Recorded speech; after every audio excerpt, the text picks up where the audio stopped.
नमस्कार, मेरा नाम है डॉक्टर पुरुदमन और आज हमारे साथ हैं लाल बाबू जी। लाल बाबू जी, कहाँ से आए हैं आप?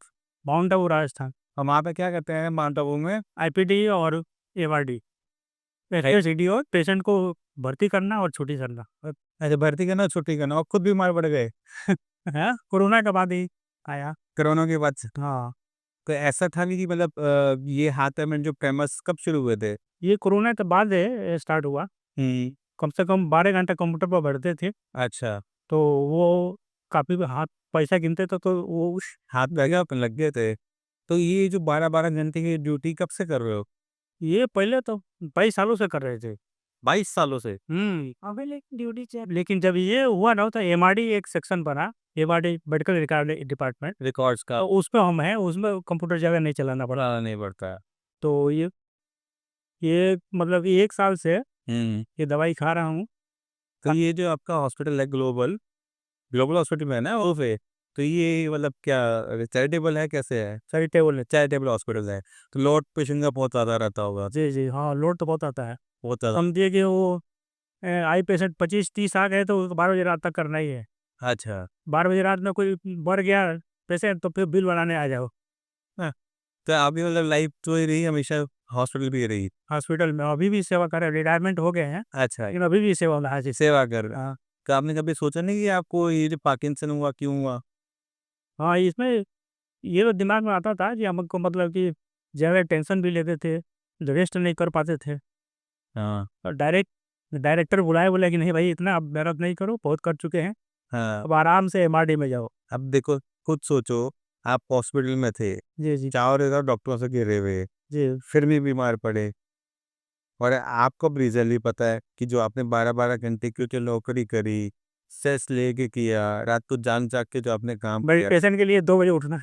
फिर 2 बजे वैलिडेशन के लिए उठना, तो नींद आपकी बहुत छोटी हो गई। तो जब कोई पेशेंट नींद प्रॉपर नहीं लेता, बीच में टूटती रहती है, 4 घंटे सोते थे। 4 घंटे सोते थे, ठीक है? और मैं हमेशा वीडियो में बोलता हूँ, जब तक आपकी नींद ठीक नहीं होगी, ये बीमारी जाती नहीं है, ठीक है? और ये बीमारी आती क्यों है? क्योंकि या तो हमारी लाइफ में बहुत ज़्यादा स्ट्रेस होता है या फिर नींद हमारी बहुत छोटी हो जी, जाती ये आपने मेन कहा बात सही है है। ना? दोनों आपने मैंने भी रियलाइज़ यही। 22 साल आपने इसको चलाया शरीर को, अब उसने साथ देना बंद कर दिया है। अब रिटायरमेंट होने के बाद आप कितने घंटे सो रहे हो? अभी तो कम से कम 6 घंटा सोते हैं। हार्ड करो उसको। हाँ, ये तो मेरे पास पहली बार हो 1.5 सालों में। दिन में 1 डेढ़ घंटा हाँ, और रात में 5 घंटा। नहीं, अब रात वाली नींद हम 8 घंटे करेंगे, दिन वाली नींद को हम गिनेंगे।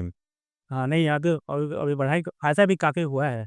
हाँ, होगा और होगा, अगर नींद आप अपनी और अच्छी करोगे और फ़ायदा होगा। आप मेडिटेशन वाली जो क्लास है, उसे खुद करो, थोड़ा लेट करो। हम मेडिटेशन में क्या करते हैं कि उसमें लंबी साँस भी लेते हैं हाँ, और वो मेडिटेशन भी हो जाता है। तो उठना तो पड़ता है, काफ़ी फ़र्क पड़ता है। उठनी सुबह जल्दी भी तो उठना पड़ता है। जी, तो हम वही कह रहे हैं, नहीं अभी अभी 3:30 कर दिया। 3:30 साढ़े इसको आप 5-6 बजे करते हो, जी, जी। ठीक है? तो सुबह का टाइम है, अच्छा टाइम है, आराम से मेडिटेशन उस टाइम में करो। हेरिटेज। ये थोड़ा जल्दी सो जाएँगी वो। जब तक क्या है जो अमृत वेला कहते हैं 4 बजे का टाइम, वो और एक एक याद का एक बीमारी है थोड़ा मोबाइल देखने का, तो उसको ज़ीरो कर देंगे। ज़ीरो कर दो, चलो मोबाइल को ज़ीरो कर दो, मोबाइल ज़िंदगी से निकाल के बाहर कर दो। हुँ। मोबाइल गलत चीज़ नहीं है, मोबाइल का जो गलत इस्तेमाल हमने शुरू कर दिया वो गलत है। मोबाइल ठीक है, हम वो देखते रहे। जैसे हम लोग को आध्यात्मिक मुरली आती है एक, हाँ, वो पढ़ सकते हैं, हाँ, क्लासेस सुन सकते हैं। सुनो, आराम से पढ़ो, कोई दिक्कत नहीं, फ़ोन से छोड़कर। ये मैंने देखा है कि हम जितने ज़्यादा नींद लेते हैं, रेस्ट करते हैं, तो सुबेरे ऐसे चलते हैं कि लोग बोलते हैं कि कुछ हुआ ही नहीं है। आपको बिल्कुल सही। अच्छा, जब आपको 1.5 साल पहले आपने इलाज शुरू किया था, तब कंडीशन क्या थी आपकी? बहुत बेकार थी, 25 मिनट तक कपड़े पहनने में लगता था। अच्छा, 1 हफ्ते में पहले मेरा जूता फट जाता था घिस-घिस के, पैर उठा नहीं पाते थे। बिल्कुल नहीं उठता था। अच्छा, तो उसमें नहाने में, सब कुछ में दिक्कत होता था, बोलने में बोलने में भी आवाज़ तब शांत थी? और ये लिखने में भी दिक्कत होता था, लेकिन अच्छी तरह से लिख लेते हैं अब। अच्छा, आप लिखना शुरू कर दिया, लिखना भी शुरू कर बोलने में भी दिक्कत खत्म। वही। अब तो जूता नहीं घिसता आपका? नहीं, नहीं, अभी तो सबसे ये बहन जी हैं, वो पहाड़ी एरिया है, हाँ, तो ऊपर ऐसे चढ़ना पड़ता है, ऐसे नीचे उतरता है। माउंट आबू पहाड़ी। पढ़ाई में चढ़ाई में हाथ पकड़ लेते थे ये मेरे। अच्छा, अब चल लेते अपने आप ही? नदी झील अब पूरा 1 राउंड मारता हूँ, अच्छा, करीबन 4 किलोमीटर होगा। 3 3-4 किलोमीटर चल किसी की सहारा नहीं है अभी बस।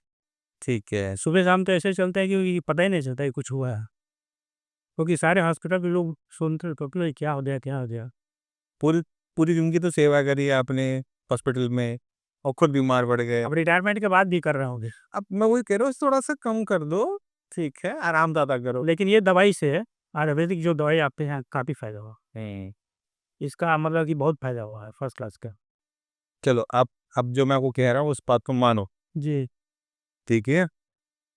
आप काम चाहे करो बट अपनी नींद जो है अपनी 8 घंटे की ले लो, जी, जी, ठीक है? खाने के अंदर अपने दालें, मशरूम की मात्रा बढ़ा देना, जी। जिससे आपके शरीर को ताकत अच्छी मिले। बादाम और अखरोट और सेव ये चीज़ मैं पक्का लेता। ठीक है। और हम पहले तो सात्विक खाना खाते थे हम लोग और सात्विक खाइए हम लोग। हाँ, साथ में ये सब मान रखो में यस। वो भी नहीं चलता, लहसुन प्याज ही नहीं चलता हाँ है जी। 32-35 सालों से। तो हम 5 महीना तो हमने बिना नमक तेल का वो खाए खाना। सुबह शाम, सुबह सब्जी कच्ची, शाम को फ्रूट और दोपहर को रोटी और सब्जी। ठीक है, नमक खाना थोड़ा बहुत। हाँ, नहीं खाना खा नहीं अभी तो शुरू किया। हाँ, नमक खाते रहना है। खाने 80 किलो था, अभी 65 किलो हो गए। वज़न कम कर यार। हाँ, वज़न कम हो गया काफ़ी। तो बाकी जो मरीज़ हैं पार्किंसन के, उनको क्या कहना चाहोगे? उनको हम शुभ भावना देते हैं कि भाई ये जितने वर्ल्ड में 1 करोड़ की कितना बीमार लोग हैं, हाँ, वर्ल्ड में 1 करोड़ लोग हैं ना लगभग, हाँ, ज़्यादा ही है इससे अब तो। तो उनको सकाश देता है कि वो भी ठीक हो जाए। जैसे हम ठीक हो के वो भी ठीक हो जाए। ऐसा सकाश एक होता है हाँ, कि माइंड कंसंट्रेट हो गया, एकदम सूक्ष्म हो गया और कोई संकल्प नहीं, वो सब पावरफुल शक्ति देते हैं कि भी वो भी ठीक हो जाए, वो भी ठीक हो जाए, वो भी ठीक हो जाए। और तो तो वाइब्रेशन हम ऊपर वाले से प्रार्थना करते हैं कि आप जैसे जितने भी मरीज़ हैं पार्किंसन वाले वो भी जल्दी-जल्दी ठीक होता है। ठीक है, हम भी आपके साथ एक बार से मेडिटेशन करेंगे। आपका क्लासेस मैंने उसमें यूट्यूब में आता है ना, सुने हैं। तो करनी पड़ती है, मेहनत करनी तो पड़ती वही मैं भी सोचा कि देख लेता हूँ ऑनलाइन से, फिर वो मुलाकात हुई, दवाई वैसे हट है। अच्छा, जाता है। अच्छा, मैंने अभी ना लगभग 90 से ऊपर ठीक है। 90% तक ठीक। हाँ, ऊपर ठीक है।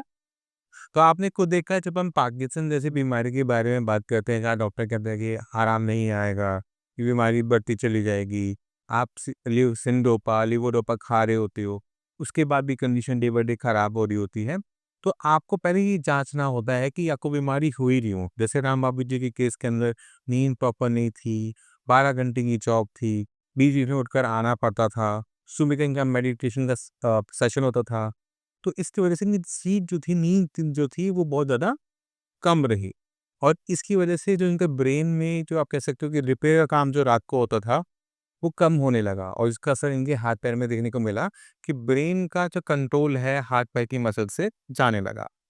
अब अगर हम बात करें कि अगर हमें किसी पेशेंट को ठीक करना है, तो शुरुआत हमें हमेशा बीमारी की जड़ से करना पड़ता है।